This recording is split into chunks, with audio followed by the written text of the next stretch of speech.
Hi, Bill, Mufasa Jeep. Today we are going to cover the infamous death wobble. So I'm going to show you how to diagnose the death wobble, but I'm going to dispel some myths too. When I was uh, when I was first learning how to mess with Jeeps, build Jeeps, stuff like that, my first Jeep I ever built was a YJ. I hit a set of train tracks right after lifting it, and I instantly had the nastiest death wobble ever. So, um, let's dive into the death wobble. So, usually, somebody that doesn't know any better, their first thing is, and you get a lot of disinformation on the internet when you read about the death wobble, is it's a steering damper.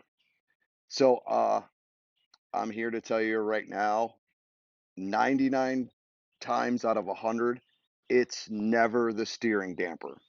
The steering damper is more in place to um, stop your wheel from kind of jerking when you hit bumps. It's supposed to dampen that so you don't have violent jerks left or right when we hit a pothole, stuff like that.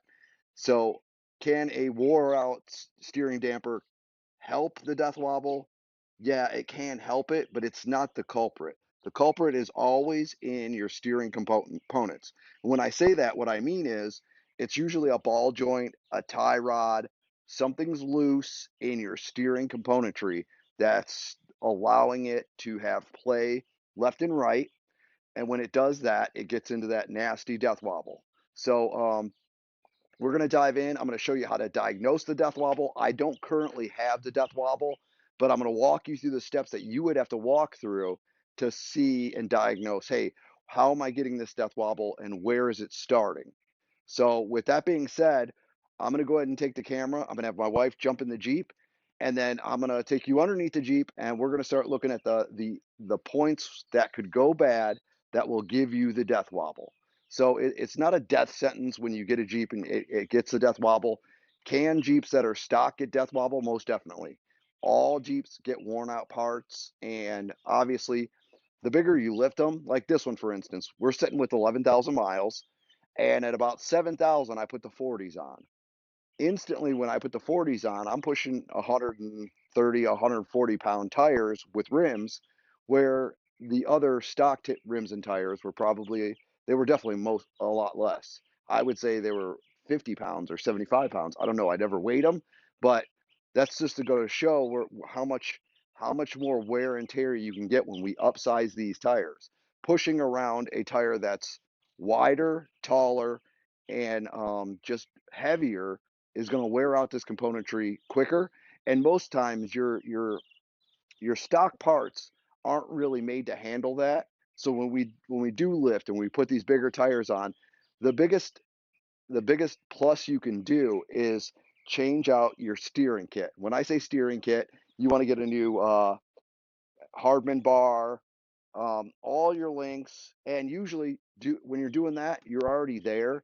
Go ahead and get the ball joints changed out to a heavy duty, or I always like the ones that are rated by the ton. So what I have is I have the Synergy ball joints, and I have a Core 4x4 2.5 ton steering kit. So all of that was put in place so that it killed the death wobble that I did have. Did I upgrade my steering damper? Yeah, I upgraded the steering damper because these new series Jeeps, the steering damper that comes with them is just not that great. But I didn't upgrade the steering damper because of the death wobble. I upgraded it because I knew I'm pushing bigger parts, and I wanted when I hit bumps or when I take it off road, not so it doesn't have that jerk in the steering wheel and stuff. It dampens it. It's a little bit stronger of a dampening, so it makes it a little tighter in the steering and in the feel of driving it. So I did that for more of a upgrade to the way it felt and the way that it drove. So we're gonna dive right in. I'm gonna have my wife go into the Jeep here, and she's gonna rack the steering wheel back and forth. And while she's doing that, I'm gonna point to all the parts that you want to check to make sure you don't have um, any play in. So we're going to first start at the biggest culprit that I've typically seen for the start of the death wobble, or where what part would wear out that would give you the death wobble. The most common is going to be right down here. So she's going to take the steering and rack it back and forth, and we're looking right here at this guy. So this thing right here, and what we're looking for when she rocks that back and forth is we're looking for play. So you're looking for play here or down in here, or even see this start to move without the whole thing to start moving. If we see this thing move and then this thing kind of clunk back and forth a little bit, even a minute little hair will give you the death wobble. So then we're going to get to the second part. So we go to there, we're going to come up here, and we're going to look at this one. While she's racking that back and forth, if we see this bar move and we see this thing kind of clunking around inside there, which you can kind of look up inside here and see, that'll tell on, okay, we got play there, and that's where the death wobble's starting. So there's several parts that can give you the death wobble. Second, like I've touched on, our ball joints here. So we have a ball joint up here and a ball joint right down there. We want to check that guy when you got that partner racking that steering back and forth. If you see this move, if you see like one part move and the other part stays stationary for a second, even the smallest little hair of movement, they all should be moving together. If it's loose, that'll give you the death wobble. Then we're going to come up here. We're going to check this joint. Make sure that's not like if this is moving, this whole thing's moving. There isn't like a back and forth where it's got play in it. So then we get down here. We're going to check every joint, make sure this is nice and tight. And like I said, this moves, all in conjunction. If this has a little bit of play where we're kind of back and forth, where this moves and then it kind of clunks in and then that starts moving, that's where we're going to get that play, and that's enough. Any play is enough play to kick off death wobble. We would do the same thing on this side as we're going to do on that side. Check those ball joints, check those ends, make sure you don't have any play in those. So once we've checked all that stuff, typically when I've had it or when I feel like the start of it coming on where it's not to the point where it's violent yet, that's typically where you're going to find it. So now we'll get to the next point. Usually 99% of the time, your death wobble is in your steering. It's a worn out component or a loose component in your steering. So can it be other things? Yeah, most definitely. It could be other things. So we want to check if you can't find any movement in any of that stuff, we need to check these. So all of our control arms, we want to make sure both ends are nice and tight. And then check up here, make sure that end's nice and tight, make sure that end's nice and tight.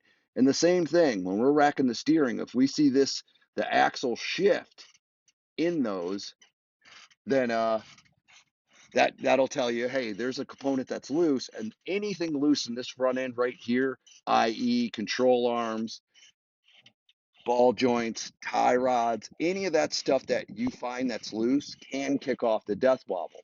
So we check these, we check those down there, we check this guy right in here, check the one down at the axle, same with the other side. So when we're diagnosing the death wobble, 99 times out of 100, it's in these components. So you want to run through and check all your bolts, check to make sure your thing's threaded down and nice and tight. It's always good practice, even though these don't have it on it, to draw a line, because if you see between this nut and this bar, if that line is off a little bit, that means that nut somehow backed out, and then you know that, hey, I've had a change in it since I've installed the lift kit or since we put these control arms in.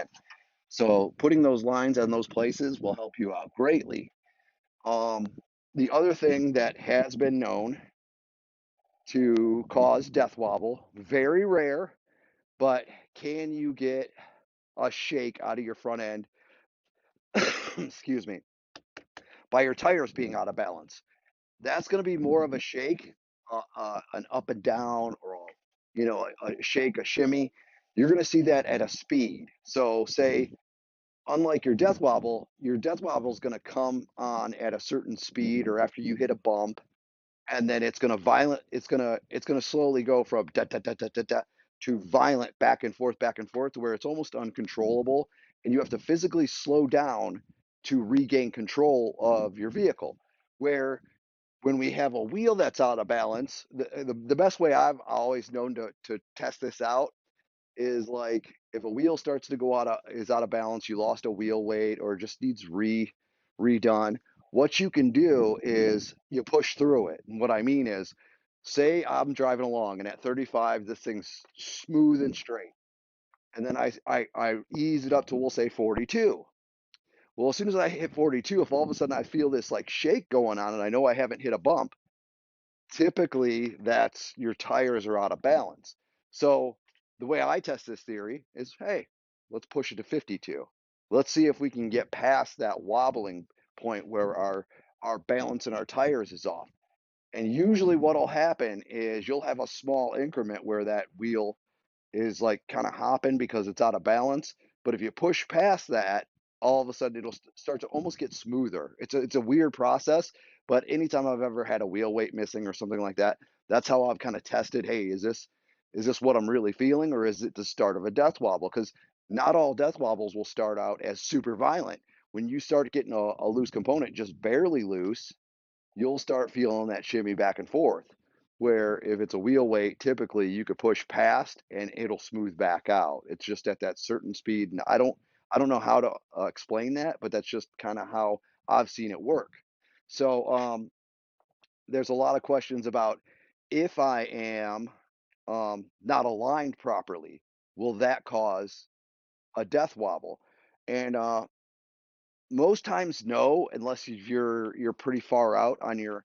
But can it? Yes, it definitely can. Because what we do when we're lifting our Jeeps, our axles are out here, right? So our axles are out here, and then we're starting to push the Jeep up. As you push the Jeep up without adjustable control arms, what happens is we're bringing those axles more straight up and down. When we lift it up, those axles end up coming in, and that's why when you put a good lift kit on a car, on a truck or a Jeep, what you want to do is you want to get those adjustable control arms so you can push those axles back out to their original position.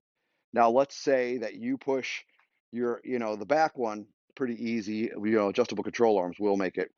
You want to make sure you measure all those before we do that. Those need to be, if they're when you started they were center because they were solid, and then the connecting points were solid. But when we changed to these adjustable control arms, you could thread one to where you go like this with the axle. If you get that axle a little wonky forward or back, front and rear, where you've misdone your threads or mismeasured, that could give you the death wobble. But more times than not, that's going to be immediately after you lift it, and immediate as soon as you put those control arms, you're going to notice a death wobble real quick, and you're, oh, I'm out of alignment. So here's the other part of it. I build all my Jeeps myself. Like, I build them all, but I can't do it alone. Like, I don't have a big shop, and it's a specialty 4x4 shop like Prodigy Off Road is exactly who I lean on and I trust for doing this. And they're amazing. Like, I can call the owner, Cliff, and he's an amazing guy. Like, a lot of times he'll tell me, hey, this is this, and this, and it's something that you could fix yourself. Now, when it comes to the alignment, though, I don't have the facilities to make sure I'm completely. I mean, you could take a measuring tape, you're never going to be perfectly accurate with a measuring tape.